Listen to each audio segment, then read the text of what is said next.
more, I want to get to Joseph Schuster. He's the founder of the IPOX Index for Global IPOs. Joseph, who helps manage $6 billion in IPO-focused assets, joins us now on the phone from Chicago. And Joseph, in your view, are we not on this cusp of all these social media websites IPOing? Yeah, I think it's an interesting time. Is obviously LinkedIn is very opportunistic here.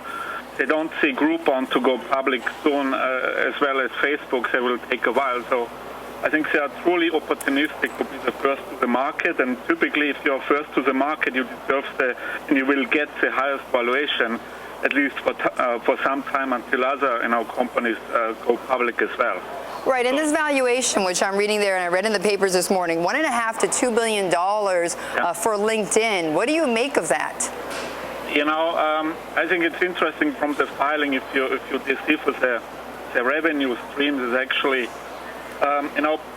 contribution from premium subscribers actually declined substantially over the last few years, so they had to make it up with more hiring solutions and others. Right, I think that's like 41% of their revenue or something. Yeah, and I think that's very significant because it probably values LinkedIn more like a monster worldwide than anything else. In that sense, it may be 10 times revenue is actually maybe enough to value it at 1.6 billion. That it's fairly valued actually. Wait, so I need to be clear on this, Joseph. Then, are you saying that it's too rich, this valuation? I think the valuation in the pre-IPO market, which are like around 2.5 to 3 billion, I believe that is way too rich. I think I would rather see it coming public at 1.6 to 2 billion, which would mean they take 10% of the company to the market.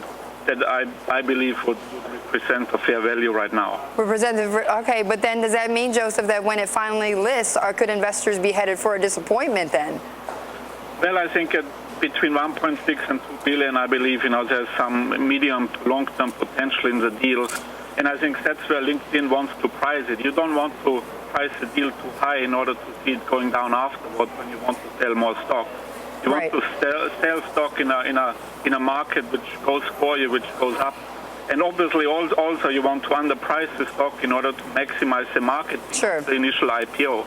Which is quite important for LinkedIn potentially. It is. We always watch what the one-day pop is on the day that they list. Joseph, thank you. Sure. Joseph Schuster of IPOX. He's the founder there of that company.